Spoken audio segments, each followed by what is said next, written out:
Welcome to session 4. This one is titled Fun, Fun, Fun. Yeah. How about that? Can you have fun in a marriage? It's a Beatles jam. No, it's a Beach Boys jam. Oh yeah, I get him confused because of True. His two favorites are Beatles and Beach Boys, you know? Beach Boys. Let's get them straight. Anyway, you know, we should have fun in life, but certainly we should have fun in our marriages, in our homes. In Proverbs 17:22, there's a scripture that shows us the importance of it. It says in this version, a happy heart is a good medicine, and a joyful mind causes healing. But a broken spirit dries up the bones. Now listen to this one. A cheerful disposition is good for your health. Gloom and doom leave you bone tired. And not every moment in a marriage is going to be fun. I think that's obvious, but just in case you didn't know, there you go. But we really do desire for our marriages to be a place of fun and laughter and lightness and joy. And if we make that a goal to just have our marriages be that, I think that'll be a really, really positive thing. Yeah. Amen. It's good. Yeah, one way to do that is just not to take everything so seriously. Don't take life so seriously. Don't take your marriage so seriously. You know, even the home environment, just not have it be so serious. When we were studying for this, I actually ran across a post that kind of displayed what we wanted to bring across to you in a good way, and I'm just going to read it. It says, I have these two neighbors, and they're married, and they got to be in their late 30s, so they're really old. And I'm making dinner, and I'm looking out the window, and they're running around outside in their pajamas and bare feet with water pistols, soaking each other and laughing so loud. It made me realize that I'm wasting so much of my time trying to make relationships perfect when all I really need is someone who will laugh with me for the rest of my life. Isn't that awesome? That's good. Someone that'll laugh with us for the rest of our lives. Yeah. Yeah, that's so good. And I don't know about you guys, but like jokes are not necessarily funny to me. Yeah. But like life is hysterical to me.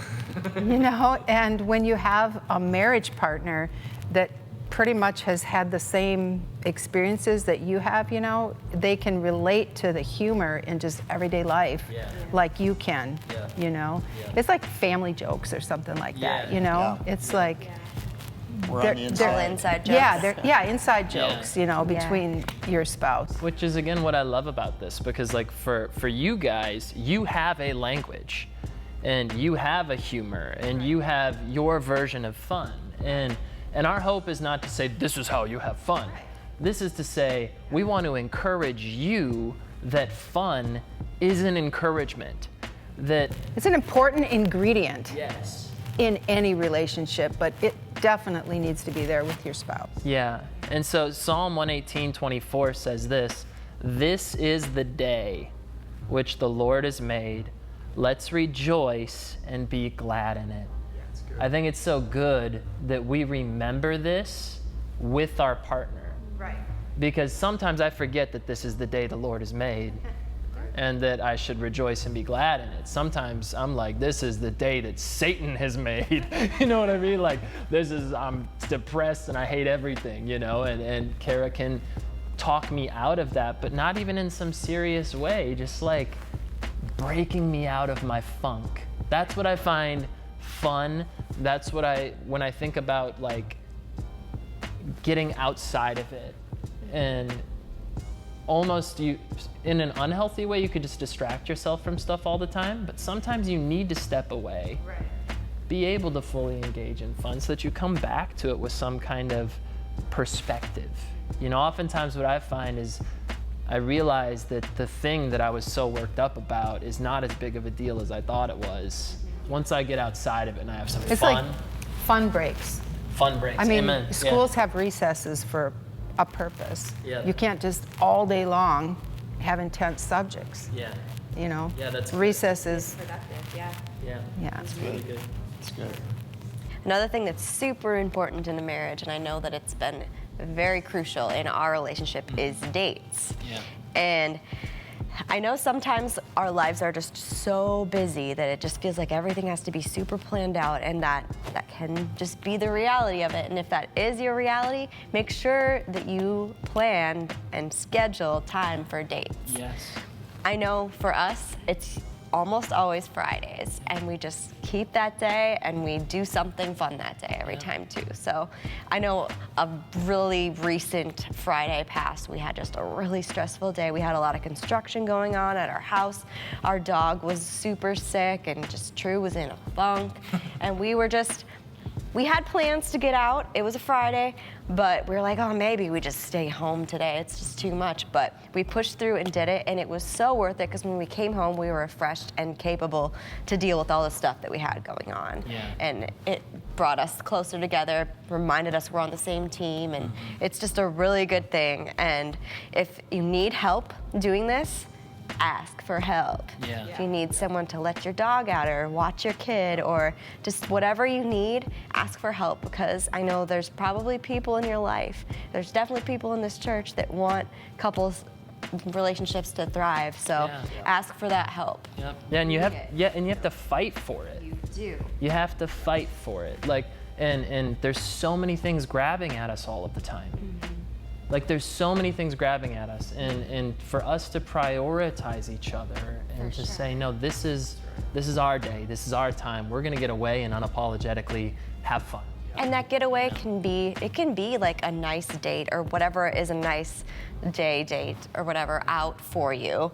But it can even be just going for a walk, or it can be going to a park or having a picnic somewhere, or it can be a little thing, even just running an errand if you have that like fun attitude about it. Sometimes. I don't love the errand running. She loves it. So in her mind, we'll be planning a fun day, and it's like going to Trader Joe's. I'm like, all right, babe, we need something else too, you know? But yeah, a change of scenery is often really good for that, just to break you out of the whatever funk you got going on. Yeah, that's good. I mean, we've been talking about having fun by purposing to have a date, but I think our homes, we should intentionally make sure that our homes are a place where fun happens too. And just keep your home a place that's neat and tidy to the best of your ability, and a place that you want to hang out to, or invite people to. Yeah. Yeah, that's good. Yeah. That's really good. It's good. Well, I'll give you the invitation. First of all, jot down some times that you've laughed the most or had the most fun together on a date or a vacation. And also jot down some times just in everyday life when you've laughed with each other. You've had the most fun together. I just think of a time when Dana and I were newer parents. Our kids were quite young, and it seemed like life was intense. And I remember we just were in bed one night, the kids were sleeping, and I was reading the newspaper, I think. And we came across this picture. And we both... That's really dating us. Yeah, I know. You Reading guys the don't you read the newspapers in newspaper? bed. We looked at it, and it both struck our funny bone, and we laughed so hard, so outrageously. It was like supernatural laughter. Right. And she laughed so hard she fell out of bed. And I'm like, and I laughed at her for falling out of bed.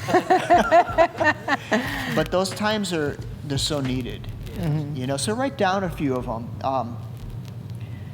What can you do next week to make room for a little fun?